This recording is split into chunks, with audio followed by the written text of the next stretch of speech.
Good morning dear students. मैं doctor Dheeraj Bakolia, professor political science, government Lohia college Churu. आज अपन जो टॉपिक शुरू करने जा रहे हैं वो आपके सेकंड सेमेस्टर के लिए है। आज हम बात करेंगे संसदीय शासन व्यवस्था, क्योंकि प्रथम सेमेस्टर की परीक्षाएं लगभग पूर्ण होने पर है और फिर से इसी वर्ष जुलाई में आपको सेकंड सेमेस्टर की परीक्षा के लिए तैयार होना है।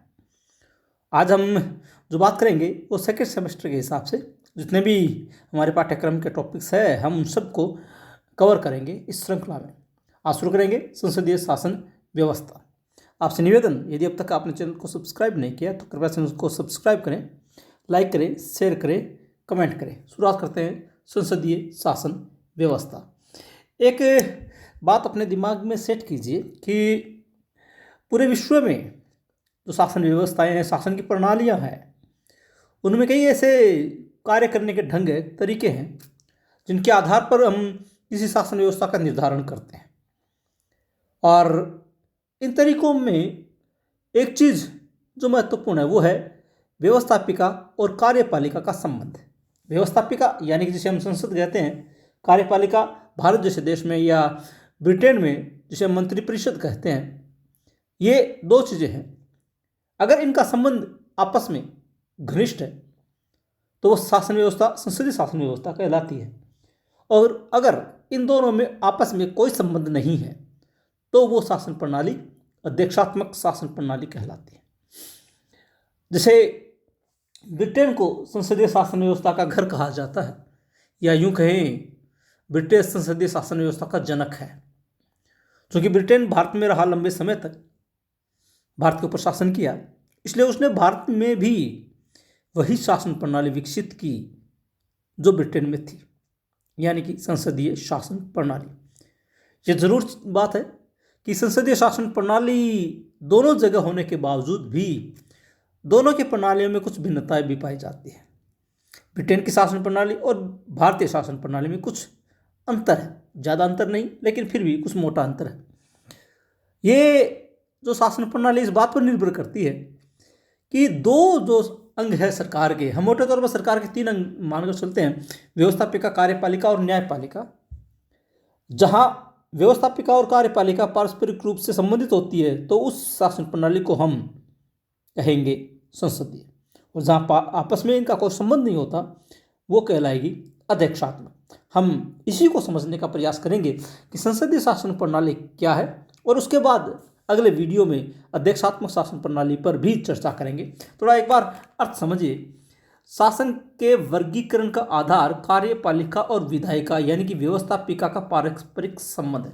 यानी शासन का वर्गीकरण किस रूप में किया गया, सरकार का वर्गीकरण किस रूप में किया गया, कार्यपालिका और व्यवस्थापिका यानी कि विधायिका, इनका पारस्परिक संबंध किस तरीके का, उसी के आधार पर शासन का तरीका निर्भर करता है।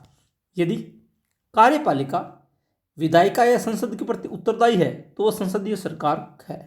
कार्यपालिका, जैसे कि मैंने अभी आपको कहा कि भारत में या ब्रिटेन में कार्यपालिका का मतलब है मंत्रिपरिषद। हमारे संविधान में जो है मंत्रिपरिषद शब्द का उल्लेख किया गया, जिसका मुखिया प्रधानमंत्री होता है। ये जो मंत्रिपरिषद है ये कार्यपालिका कहलाती है। अगर कार्यपालिका अपने समस्त कार्यों के लिए, कार्यपालिका के द्वारा जितने भी कार्य किए जाते हैं उन समस्त कार्यों के लिए यदि व्यवस्थापिका यानी कि संसद के प्रति यानी कि विधायिका के प्रति अगर उत्तरदायी है, और उस उत्तरदायित्व के कारण से यदि कार्यपालिका को अपने पद से हटना भी पड़े, ऐसी शासन प्रणाली जहां पाई जाती है उसे संसदीय शासन प्रणाली कहते हैं। इसके विपरीत अध्यक्षात्मक प्रणाली में ये दोनों एक दूसरे से स्वतंत्र रहती है, यानी कि इसके विपरीत जो शासन प्रणाली है संसदीय के विपरीत, उसको कहते हैं अध्यक्षात्मक।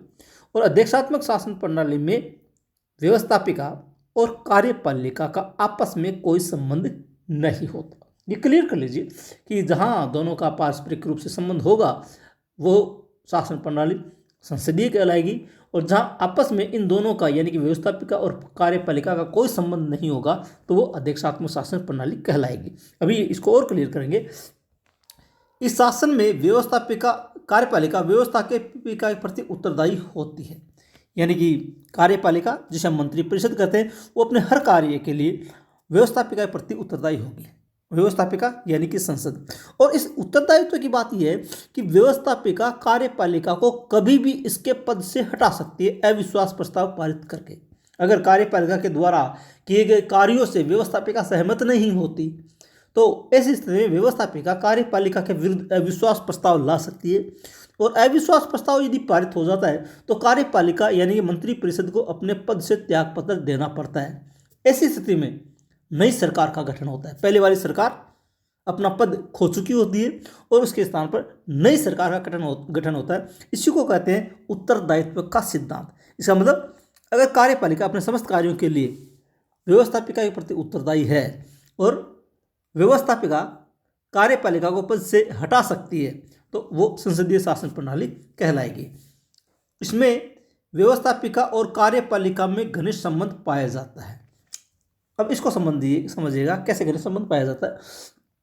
हमारे यहाँ भारत की बात करते हैं। भारत में जो लोकसभा है उसकी सदस्य संख्या है 543 और राज्यसभा जो उच्च सदन है, द्वितीय सदन भी है, उसकी सदस्य संख्या है 233 इसलिए बोल रहा हूँ कि जो चुने हुए होते हैं प्रत्यक्ष अप्रत्यक्ष तरीके से वो 233 होते हैं, प्लस 12 व्यक्ति होते हैं जो राष्ट्रपति के द्वारा मनोनीत होते हैं। अपन इनकी बात करेंगे 543 की और 233 की। ये जो दोनों है ये मिलकर कहलाते हैं व्यवस्थापिका, जिसको हम शॉर्ट में बोलते हैं संसद। संसद के ये जो सदस्य हैं इन्हीं में से एक संस्था निकलती है। संसद के इन्हीं सदस्यों में से एक अंग निकलता है जिसे हम कार्यपालिका कहते हैं। इसको यूँ समझिएगा कि जैसे अभी अपन ने बात की 543 प्लस 543 प्लस 233, ये जो व्यक्ति हुए इनसे एक कार्यपालिका निकलती है। कार्यपालिका यानी कि जिसे हम कहते हैं मंत्रिपरिषद। और मंत्रिपरिषद के जो सदस्य होते हैं हमारे यहाँ भारत में या ब्रिटेन में, ये अनिवार्य रूप से इसके सदस्य होते हैं जो कहलाती है संसद। तो संसद में से किसका गठन हो रहा है? कार्यपालिका का। किसका गठन हो रहा है? मंत्रिपरिषद का। तो ये आपस में दोनों एक दूसरे से संबंध है। हमारे यहाँ भारत में या ब्रिटेन में कार्यपालिका के सदस्य ही व्यवस्थापिका के सदस्य होते हैं और व्यवस्थापिका के सदस्य ही कार्यपालिका के सदस्य होते हैं। यानी कि वो मंत्री तभी होते हैं जब वो व्यवस्थापिका के सदस्य होते हैं। ये है इनका पारस्परिक रूप से संबंध। अमेरिका में ऐसा नहीं होता। अमेरिका में जो मंत्रिपरिषद होती है, राष्ट्रपति और उसके जो सचिव, उनका व्यवस्थापिका यानी कि संसद से कोई संबंध नहीं होता। इसलिए वहाँ पर अध्यक्षात्मक और अपने यहाँ संसदीय है। तो ये है व्यवस्थापिका और कार्यपालिका में घनिष्ठ संबंध। इसे उत्तरदायी अथवा मंत्रिमंडलात्मक सरकार भी कहा जाता है। उत्तरदायी इसलिए कि व्यवस्थापिका के प्रति कार्यपालिका अपने समस्त कार्यों के लिए उत्तरदायी है। अभी जैसे मैंने आपको कहा कि कार्यपालिका के द्वारा किए गए कार्यों से यदि व्यवस्थापिका सहमत नहीं होती तो व्यवस्थापिका कार्यपालिका को समय से पहले हटा सकती है अविश्वास प्रस्ताव के द्वारा। इसे कहते हैं उत्तरदायित्व और इसे मंत्रिमंडलात्मक सरकार भी कहते हैं। क्यों? क्योंकि सारे के सारे शासन की जो धुरी है वो मंत्रिमंडल होती है। मंत्रिमंडल जो कैबिनेट मंत्री होते हैं वही सरकार चलाते हैं, वही विभाग के मुखिया होते हैं, वही कानून बनाते हैं, वही कानून प्रस्तावित करते हैं, वही कानून पारित करवाते हैं, वही कानून लागू करते हैं। इसलिए मंत्रिमंडल के कंधों पर संपूर्ण शासन की जिम्मेदारी होती है। इसीलिए इसे मंत्रिमंडलात्मक सरकार भी कहा जाता है। इसमें मंत्रिमंडल के पास सरकार की वास्तविक शक्तियाँ होती है और वो संसद के अधीन होता है। मंत्रिमंडल के पास ही सरकार की वास्तविक शक्तियाँ होती है क्योंकि वही इनका वास्तव में प्रयोग करता है। और जहाँ तक बात संसद की है, ये मंत्रिमंडल संसद के अधीन होता है। क्यों होता है? क्योंकि संसद मंत्रिमंडल को कभी भी अविश्वास प्रस्ताव के द्वारा हटा सकती है। इसमें राज्य का अध्यक्ष केवल नामात्र या दिखावे का अध्यक्ष होता है। इसमें दो प्रकार की कार्यपालिकाएं पाई जाती है। एक को कहा जाता है नामात्र, एक को कहा जाता है वास्तविक। नामात्र वो होती है जिसमें सारे के सारे कार्य किसी व्यक्ति के नाम से किए जाते हैं और वास्तव में वो व्यक्ति उन कार्यों को संपादित नहीं करता। वास्तव में उसके स्थान पर उनके कार्यों का संपादन किसी और के द्वारा किया जाता है। इसलिए यहाँ पर जो अध्यक्ष होता है वो केवल औपचारिक अध्यक्ष होता है। अब भी इसको और क्लियर करेंगे अपन। संसदीय शासन व्यवस्था की विशेषता देखिए। राज्य का मुखिया नामात्र का प्रमुख। इसकी मुख्य विशेषता यही है कि संवैधानिक दृष्टि से राज्य के मुखिया के पास बहुत सारी शक्तियां होती है, परंतु व्यवहार में वह उनका प्रयोग नहीं करता। व्यवहार में मंत्रिपरिषद इस शक्ति का प्रयोग करती है। इसको भी साथ में इसको भी समझ लीजिए, नामात्र और वास्तविक कार्यपालिका का भेद। इस प्रणाली में कार्यपालिका के रूप में नामात्र तथा वास्तविक का भेद किया जाता है। राज्य का प्रधान नामात्र की तथा मंत्रिपरिषद वास्तविक कार्यपालिका होती है। इसको समझिए पहले कि भारत में बात करें, ब्रिटेन में बात करें, हमारा संविधान जो है समस्त शक्तियां राष्ट्रपति को सौंपता है। हमारा संविधान सारी शक्तियां राष्ट्रपति को सौंपता है, यानी कि मंत्रिपरिषद जो भी कार्य करती है, जो भी कानून बनाती है, वो सारे के सारे राष्ट्रपति के नाम से बनाती है। क्यों? क्योंकि सारी शक्तियां संविधान राष्ट्रपति को सौंपता है, लेकिन राष्ट्रपति इनमें से किसी भी शक्ति का प्रयोग नहीं करता। उसकी इस शक्ति का प्रयोग मंत्रिपरिषद के द्वारा किया जाता है। इसलिए राष्ट्रपति क्या हो गया? नामात्र का मुखिया हो गया। राष्ट्रपति केवल नामात्र है, क्योंकि उसका नाम चलता है, क्योंकि उसके नाम से सारे कार्य किए जाते हैं, क्योंकि संविधान उसके नाम से सारी शक्तियां देता है, इसलिए वो केवल नाम मात्र है। उनके द्वारा किसी भी कार्य को संपादित नहीं किया जाता, यानी राष्ट्रपति कोई कार्य नहीं करता। उसकी ये जो शक्तियां संविधान में गिनाई गई है, उन शक्तियों का प्रयोग मंत्रिपरिषद करती है। इसलिए जहाँ जहाँ संसदीय शासन व्यवस्था होती है, वहाँ पर ये अंतर होगा कि एक तो नामात्र की कार्यपालिका होगी और एक वास्तविक कार्यपालिका होगी। नामात्र कार्यपालिका देश का मुखिया होगा और वास्तविक कार्यपालिका मंत्रिपरिषद होगी। भारत में राष्ट्रपति नामात्री कार्यपालिका है, ब्रिटेन में सम्राट नामात्री कार्यपालिका है, भारत में और ब्रिटेन में मंत्रिपरिषद वास्तविक कार्यपालिका है। और ये जो राज्य का मुखिया जिसे राष्ट्रपति कहते हैं, या ब्रिटेन में जिसे हम सम्राट कहते हैं, वह केवल नाममात्र का प्रमुख होता है, केवल नाम के लिए कि वो सर्वेसर्वा है, वो देश का मुखिया है, वो राष्ट्राध्यक्ष है, संविधान सारी शक्तियाँ उसको सौंपता है, लेकिन वो कोई कार्य नहीं करता, केवल उसका नाम चलता है। इसलिए वो राज्य का जो मुखिया होता है, राज्य का मुखिया यानी कि राष्ट्रपति, वो केवल नाममात्र का मुखिया होगा। और इस नाममात्र का से यहाँ पर दो प्रकार की कार्यपालिकाएं पाई जाएगी, एक नाममात्र की कहलाएगी और एक वास्तविक कहलाएगी। अगला है व्यवस्थापिका व कार्यपालिका में घनिष्ठ संबंध। संसदीय प्रणाली में व्यवस्थापिका और कार्यपालिका एक दूसरे से पृथक न होकर घनिष्ठ रूप से संबंधित है। कार्यपालिका की नियुक्ति व्यवस्थापिका में से की जाती है और कार्यपालिका अपने कार्यों और नीतियों के लिए व्यवस्थापिका के प्रति उत्तरदायी होती है। अभी मैंने आपको कहा कि भारत में, जैसे मैंने आपको बताया कि व्यवस्थापिका के जो दो सदन हैं, लोकसभा और राज्यसभा। लोकसभा की सदस्य संख्या 533 और राज्यसभा की सदस्य संख्या 233। अगर इनको जोड़े अपन तो ये होती है 543, 776। ये जो 776 व्यक्ति है, ये कहलाते हैं हमारी व्यवस्थापिका यानी कि हमारी संसद। ये जो 776 व्यक्ति है, इन्हीं में से एक संस्था निकलेगी जो कार्यपालिका कहलाएगी और जिसमें से बनाए जाएंगे मंत्री। मंत्री क्या होते हैं? कार्यपालिका के सदस्य होते हैं। ये है संसद। ये जो 776 लोग हैं, ये क्या है? संसद या व्यवस्थापिका के सदस्य, और उनमें से एक संस्था निकलती है जिसे हम कार्यपालिका या मंत्रिपरिषद कहते हैं। इसलिए कार्यपालिका और व्यवस्थापिका का इस सिस्टम में घनिष्ठ संबंध पाया जाता है, इसीलिए ये संसदीय शासन व्यवस्था कहलाती है। क्लियर? नेक्स्ट बिंदु है कार्यकाल की अनिश्चितता। इसको भी समझिएगा। इस शासन व्यवस्था में मंत्रिपरिषद का कार्यकाल निश्चित नहीं होता।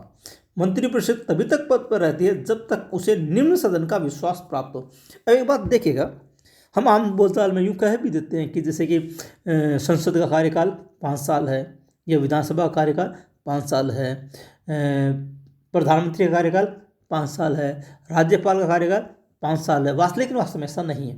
केवल राष्ट्रपति का कार्यकाल 5 वर्ष है। इसके अलावा जो संसद है, संसद के 2 सदन हैं, लोकसभा और राज्यसभा। राज्यसभा एक स्थायी सदन है, वो कभी विघटित नहीं होता और उसका कोई कार्यकाल नहीं, उसके सदस्यों का कार्यकाल होता है, राज्यसभा का नहीं होता। और जो दूसरा सदन है, जिसे निम्न सदन भी कहा जाता है, वो है लोकसभा। लोकसभा के लिए कहा गया है कि वो अपनी प्रथम बैठक से 5 वर्ष तक पद पर रहेगी यदि उसे समय से पहले विघटित नहीं किया जाए। और दूसरी बात ये कि कार्यपालिका भी तब तक पद पर रहेगी जब तक उसे निम्न सदन का विश्वास प्राप्त है। यानी कि हमारे यहाँ न तो व्यवस्थापिका का कार्यकाल निश्चित है, न कार्यपालिका का कार्यकाल निश्चित है।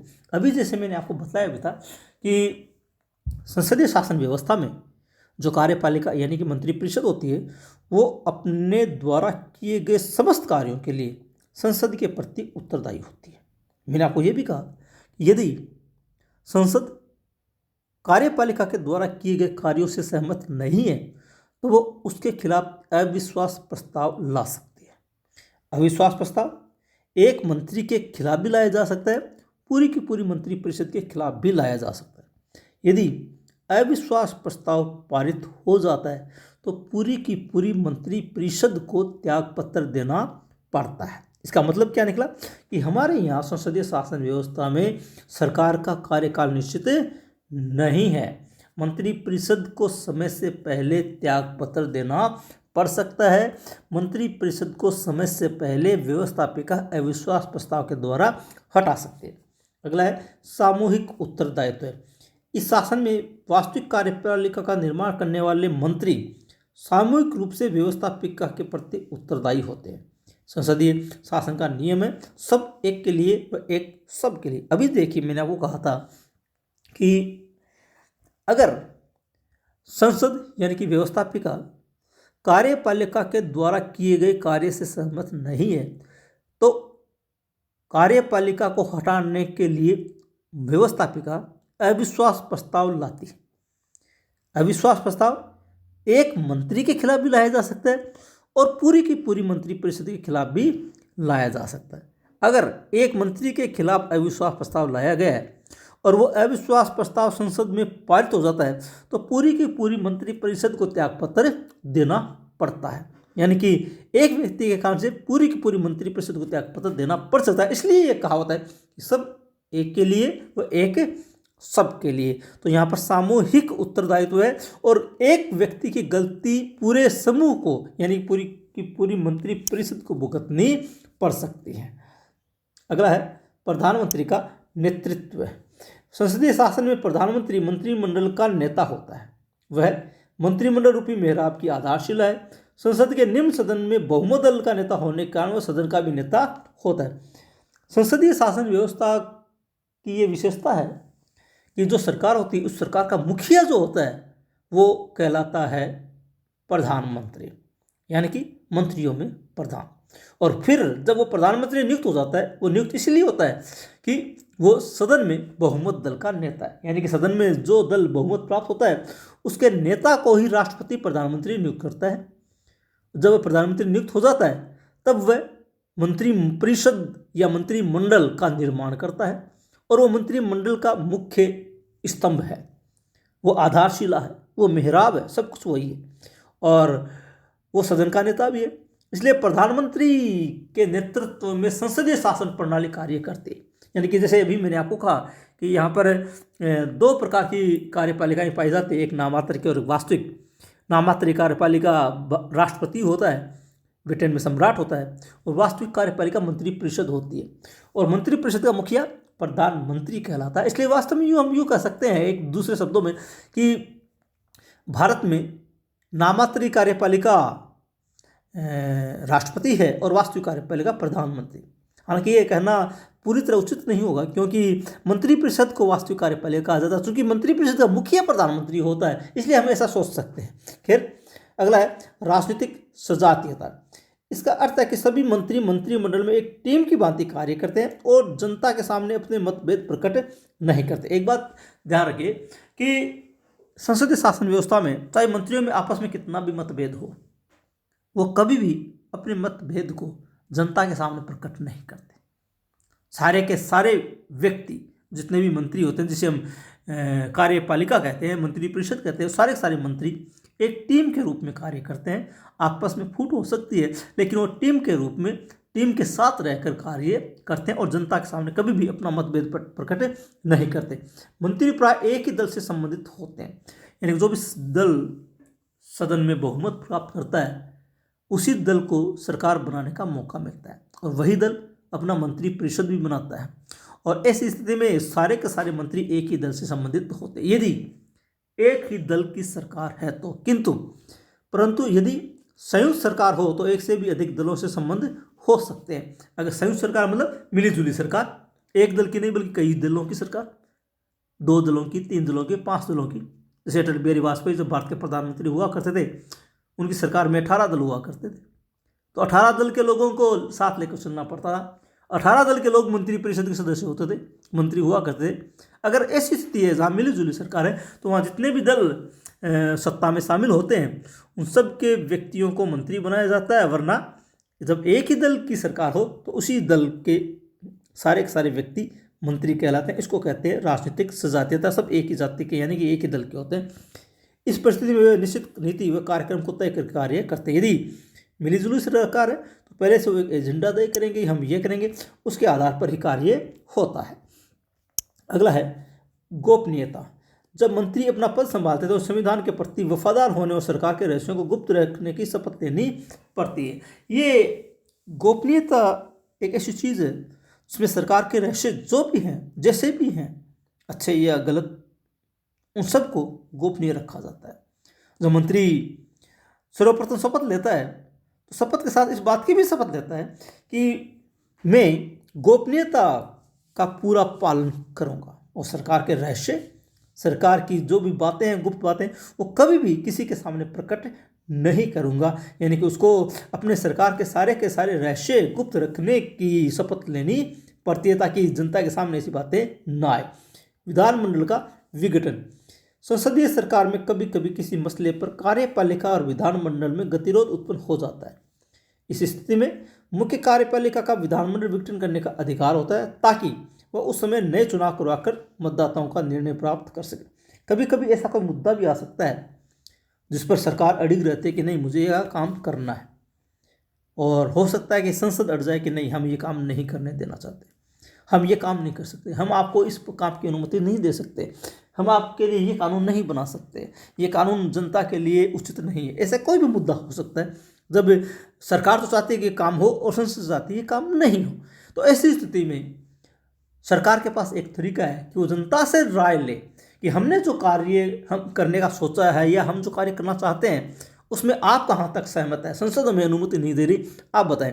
तो ऐसी स्थिति में जो सरकार का मुखिया होगा यानी कि कार्यपालिका का प्रमुख होगा, वो विधानमंडल यानी कि संसद के निम्न सदन, जैसे भारत में लोकसभा, उसको भंग कर देगा समय से पहले।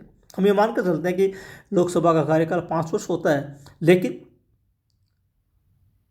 राष्ट्रपति प्रधानमंत्री की सिफारिश पर लोकसभा को समय से पहले विघटित कर सकता है, यानी कि समय से पहले उसका कार्यकाल समाप्त कर सकता है। और भारत में ऐसा एक बार नहीं बल्कि कई बार हुआ है।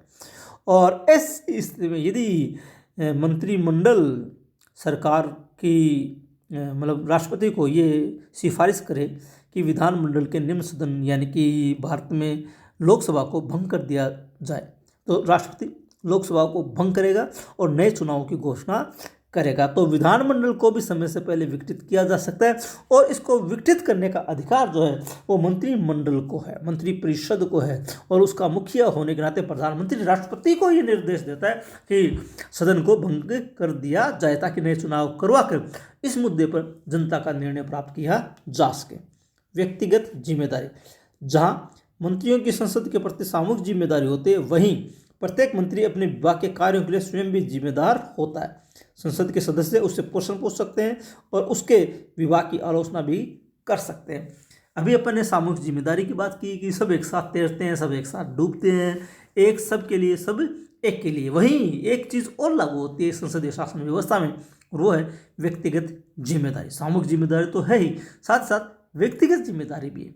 व्यक्तिगत जिम्मेदारी क्यों है? क्योंकि प्रत्येक मंत्री किसी न किसी विभाग का अध्यक्ष है। कैबिनेट मंत्री जो भी होता है वो किसी न किसी विभाग का मुखिया होता है और विभाग के लिए, विभाग के द्वारा किए गए कार्यों के लिए वो मंत्री उत्तरदायी होता है।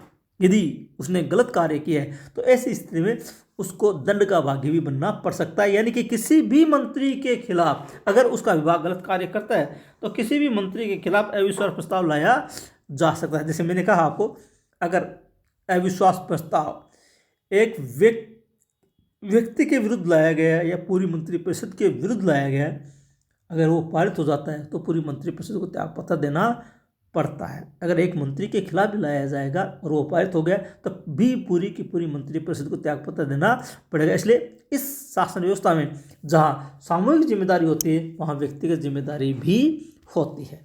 तो ये था संसदीय शासन व्यवस्था। अगले वीडियो में अपन इसके अपोजिट जो है अध्यक्षात्मक शासन व्यवस्था उसकी बात करेंगे। अभी अपने जितनी भी बातें की, चाहे इसके अर्थ में की हो चाहे इसकी विशेषताओं में की हो, उसको आप अगर उलट देंगे तो अध्यक्षात्मक शासन प्रणाली हो जाएगी। यानी जो चीज़ें, जो गुण, जो विशेषताएं हमने संसदीय शासन व्यवस्था में देखे उसको आप बदल दीजिए, उसको आप उलट दीजिए तो वो अध्यक्षात्मक शासन व्यवस्था हो जाएगी। अगले वीडियो में इसको पूरी तरह से समझने का प्रयास करेंगे। आशा है आपको वीडियो पसंद आया होगा। कहीं पर कोई कन्फ्यूज़न हो आपको तो आप मुझे कमेंट बॉक्स में भी लिख सकते हैं, मुझे आप डायरेक्ट फ़ोन भी कर सकते हैं, बातचीत कर सकते हैं। और पूरा निवेदन, यदि अब तक आपने चैनल को सब्सक्राइब नहीं किया तो कृपया चैनल को सब्सक्राइब करें, लाइक करें, शेयर करें, कमेंट करें। मिलते हैं अगले वीडियो में अगले टॉपिक के साथ, तब तक के लिए धन्यवाद।